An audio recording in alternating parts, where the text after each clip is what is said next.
Ngayon, isang determinadong babae ang nagdesisyon na gumawa ng isang malaking proyekto sa tabi mismo ng kanyang bahay. May maliit na sapa na dumadaloy buong taon, pero masyadong mahina ang agos nito para masuportahan ang mga pananim sa ibaba ng agos. Kaya nakaisip siya ng plano. Magtayo ng dam para mag-imbak ng tubig tuwing mahina ang daloy at ilabas ito kapag kailangan, para gawing magagamit na yaman ang tubig na dati ay nasasayang lang. Nagsimula siya sa paglilinis ng makakapal na damo, mga halaman at mga kalat sa magkabilang gilid ng sapa. Maingat niyang pinalawak ang ilog para magkaroon ng sapat na espasyo sa paggawa at para matiyak na maayos ang pagkakaupo ng dam. Pagkatapos, nagdala siya ng 2 malalaki at matitibay na tubo at maayos itong inilagay sa ilalim ng ilog. Binalutan niya ito ng lupa para maging matibay ang pundasyon at siguradong hindi gagalaw. Sa ibabaw nito, gumawa siya ng matibay na plataporma dahil alam niyang kung walang solidong base, walang dam na makakayanan ang pressure ng tubig. Para palakasin pa ito, nagbuhos siya ng maraming semento at maingat itong pinakinis hanggang sa tuluyang tumigas.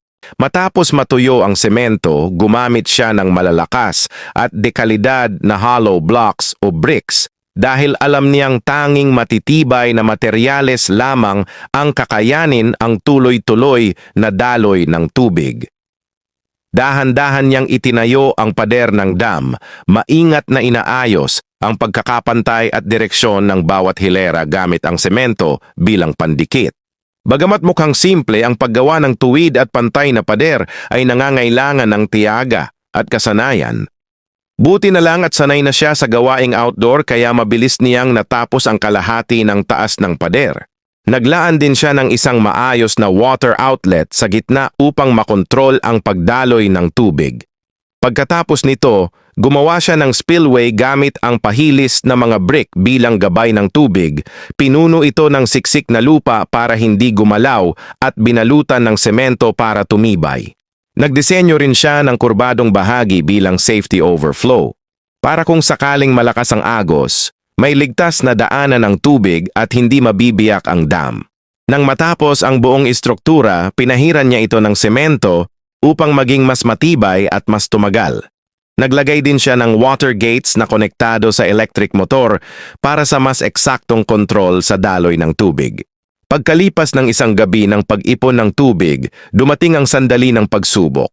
Puno na ang sapa at nang buksan niya ang gate, isang malakas at tuloy-tuloy na agos ng tubig ang lumabas ng kontrolado. Napatunayan na kaya nitong tiisin ang pressure. Ligtas na ngayon ang mga pananim sa ibaba ng agos at nawala na ang pag-aaksaya ng tubig. Ang dating simpleng personal na proyekto ay naging isang maliit na engineering marvel na kapakipakinabang sa komunidad. Patunay na sa tamang plano, kasanayan at determinasyon, kayang baguhin ang isang lugar at solusyonan ang problema sa tubig sa agrikultura.